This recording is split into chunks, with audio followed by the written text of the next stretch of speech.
Welcome to My Long Island TV. From Manhasset to Montauk, we have traveled our communities to bring you the following events. I'm your host, Waldo Cabrera. My Long Island TV starts now.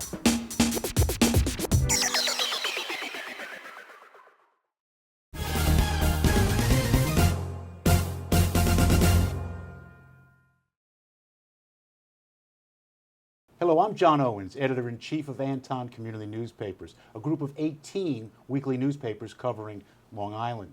Today our guest is Michael Venditto, a county legislator who is running for state senate in the state's 8th Senate District. And you're a graduate of Farmingdale High School, Hofstra University, St. John's Law School, and you got your facts straight, John. You live in Massapequa.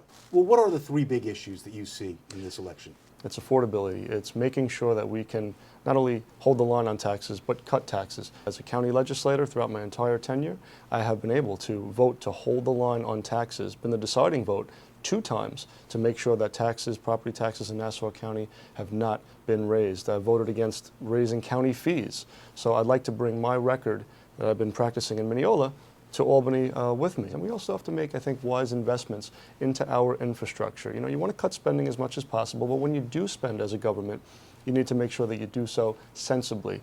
Good example, development of, say, the hub area, Nassau Coliseum, which the legislature in Nassau County just voted unanimously on. This was a completely privately funded project, not a cost at all to the taxpayer. And look at the hundreds, if not thousands, of jobs that it's going to create for construction workers, for people in entertainment, and of course all the revenue that it's going to bring in and the morale that it's going to boost in the area. So cutting taxes, job creation, and I think in this election, John, maybe most importantly of all, making sure that Long Island gets its fair share. We are in a state where we have a Democratic governor, a Democratic state assembly, a New York City mayor who's quite aggressive in trying to bring the money his way. We have to make sure that we preserve a Republican majority in the state Senate to act as a check and balance on the New York City Democratic machine, make sure we have the proper funding for our schools and our quality of life. Let's talk about our schools. Yes. Because more than 80% of the funding for public schools comes from property taxes. Right.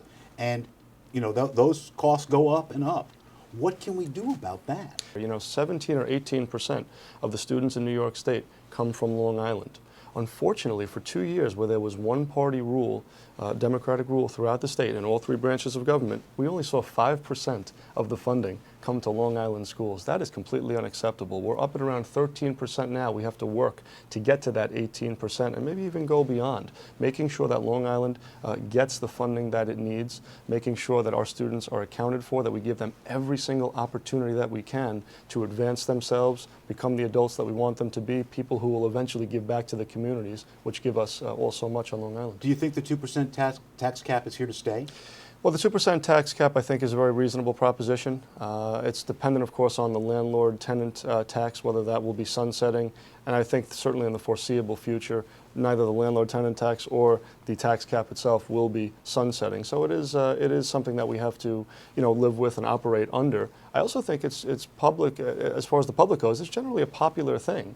The concept of making sure that municipalities and schools are, working reasonably, doing the best that they can to cut any extra expenditures that may not be needed. Well, like the Common Core, for instance, all the school reform and the technology and testing that goes with that. Sure. There's extra costs involved in that. Absolutely. And getting to Common Core while we're on the topic, parents are saying to me, Mike, why is my 5th grader, who was doing so well a couple of years ago, why is she failing now? How come it is that I can't even help her with her homework? And I think a lot of this has to do with the Common Core system that's been implemented, aside from, as you said, the extra costs that are involved with the testing, with the actual implication of it.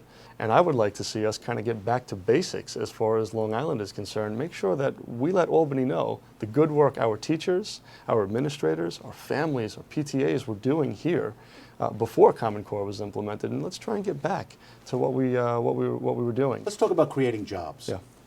What can be done at the level of the state senator? I go back to the hub example at the Coliseum. I actually sat down and had breakfast with a mayor in Suffolk County yesterday. We were talking about a piece of land that's been idle for years. I think if properly developed, we can kind of have sort of a microcosm of the same thing, where we put people to work, union work, get them out there, get the hammers and the nails and everything going, and create a site that people can enjoy. And it'll boost the economy, it'll boost, I think, property values, and it will boost people's morale as well. you want people to be able to have those facilities, nice parks, nice entertainment areas in their downtowns that, of course, are consistent with the suburban quality of life and character that we enjoy here. Well, thank you very much. I'm John Owens, editor-in-chief of Anton Community Newspapers, and I'd like to thank Michael Venditto for coming by today to discuss his candidacy for State Senate in the 8th State Senate District.